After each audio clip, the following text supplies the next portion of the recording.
Guys அனைவருக்கும் வணக்கம். So இந்த பேனல் பார்த்துட்டிங்கன்னா ஒரு நியூ மாடல் பேனலுங்க. இதில் சூப்பராக இருக்கும் குவாலிட்டி. உங்களுக்கு matte black with glitter black, அதாவது ஷைனிங் பிளாக்கும் மேட் பிளாக்கும் வச்சு பண்ணியிருக்கோம். ஸோ இது கஸ்டமர் இந்த மாடல் வேணும் அப்படின்னு சொல்லி கேட்டிருந்தார், ஃபோட்டோ அனுப்பிச்சு. ஸோ அதே மாடல் பண்ணியிருக்கேன். இது வந்து ஒரு ரிமோட் கிட் பேனலுங்க. அப்புறம் இது வந்து இம்போர்ட்டட் ஷீட்டில் பண்ணது. ஸோ ரிசல்ட்டு சூப்பராக இருக்கும். ஏன்னா இந்தியன் ஷீட்டுக்கும் இம்போர்ட்டட் ஷீட்டுக்கும் குவாலிட்டி டிஃப்ரென்ஸ் நிறையா இருக்கும்.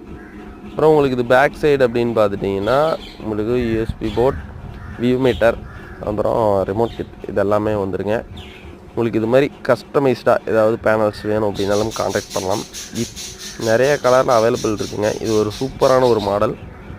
ஸோ ஃபிட்டிங் பண்ணதுக்கப்புறம் தான் தெரியும் உங்களுக்கு இது ஒரு நல்ல மாடல், நல்லா இருக்கும் அப்படின்னு சொல்லிட்டு புதுசாக போட்டிருக்கோம். இதில் சுவிட்சஸ் அப்படின்னு பார்த்தீங்கன்னா நம்ம எப்போயே கூடிய 21mm ரவுண்ட் சுவிட்சஸ் தாங்க. கண்ட்ரோல் பார்த்தீங்கன்னா என்கோடர் ஒன்று, மாஸ்டர் ஒன்று கொடுத்துருக்கோம்.